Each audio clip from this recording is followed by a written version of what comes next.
Ready.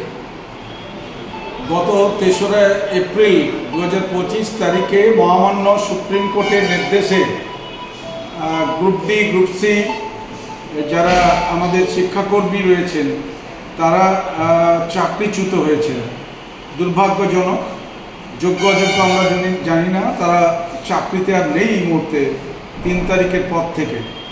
এবং আমাদের পশ্চিমবঙ্গ রাজ্য সরকারের তরফ থেকে একটি বিশেষ ভাতা প্রদানের ব্যবস্থা করেছেন তাদের পরিবারকে বাঁচানোর লক্ষ্যে। এবং সেটা যে ভাতাটা দেওয়া হবে গ্রুপ ডির জন্য ২০,০০০, গ্রুপ সির জন্য ২৫,০০০, এই যে ভাতাটা দেওয়ার বিষয়টা রাজ্য সরকার ভেবেছেন। এটি আমাদের স্কুলের যারা আমরা প্রধান শিক্ষক শিক্ষিকা তারা কোনোভাবেই এর সঙ্গে যুক্ত না। আমাদেরকে যে তথ্যটা চাওয়া হয়েছে ওদের একটা ফরওয়ার্ডিং লেটার, ওরা যেটা দেবে সেটাকে ফরওয়ার্ড করা এবং আমরা অন্যান্য যে অ্যানেক্সচারগুলো আছে, অ্যানেক্সচার 1, 2 ইত্যাদি যা যা আছে, তাতে আমাদের যেটুকু যে স্বাক্ষর করার যে জরুরি অবস্থা অর্থাৎ ফ্যাক্টসটা যা ওরা চাকরি করত এবং স্কুলে ছিলেন, যোগ্য অযোগ্য আমরা এখনও জানি না, এবং চাকরিচ্যুত হয়ে গেলে আর সবাই মিলে যোগ্য অযোগ্যই থাকে না। সেখানে দাঁড়িয়ে আমরা আমাদের সংগঠনের তরফ থেকে গতকালকে একটি আমাদের সিনিয়র অ্যাডভোকেট ক্যালকাটা হাইকোর্ট তাকে সামনে রেখে একটি আলোচনা সভা ভার্চুয়ালি করেছিলাম। ১০০ জনের বেশি আমরা নিতে পারিনি, আন্তরিকভাবে দুঃখিত। প্রয়োজনে আবারও করা হবে। আমরা ইতিমধ্যেই আমাদের শিক্ষা দপ্তরের প্রিন্সিপাল সেক্রেটারির উদ্দেশ্যে আমরা জানিয়েছি যে গরমের ছুটি চলছে, গরমের ছুটি যেহেতু স্পেশাল লিভের আওতায় teaching, non teaching including headmasters, administrations রয়েছে, তাই এই মুহূর্তে না করে পরবর্তী স্কুল খুলবে ২ তারিখ থেকে বা যেদিন থেকে খুলবে সেদিন থেকে যাতে এই প্রক্রিয়াগুলো চালানো হয় সে বিষয়ে আমরা তাদের দৃষ্টি আকর্ষণ করেছি।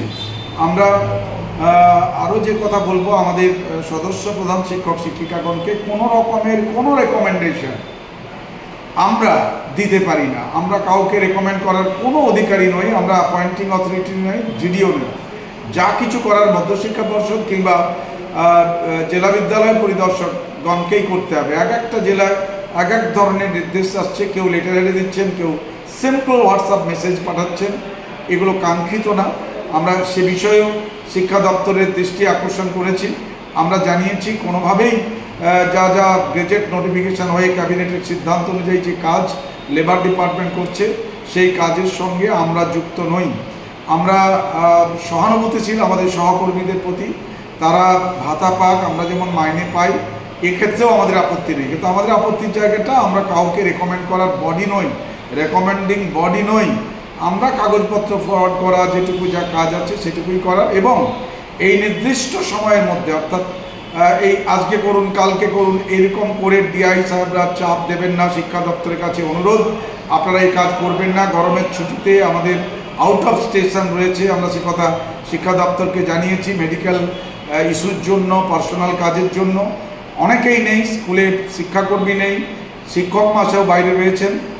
এই অবস্থায় জানিয়ে ২ তারিখের পর আমরা এই কাজটা করতে পারবো। যদি কোথাও কেউ করে থাকেন করবেন, না পারলে ২ তারিখের পর কিন্তু সময় দিতে হবে। তড়িঘড়ি করা কোনো ব্যাপার না। এটা একটা দীর্ঘদিন ধরে এই শিক্ষাকর্মীরাও আন্দোলনে আছেন, তারাও অনেকে ভাতা নিতে চাইছেন না, তারা চাকরি ফিরে পেতে চাইছেন, যেটা সম্ভব আছে বলে আইনের ভাষায় আমাদের জানা নেই। কিন্তু আমরা চাইব অতি দ্রুত শিক্ষাকর্মীরা ফিরে আসুক, তারা অবিচ্ছেদ্য অঙ্গ।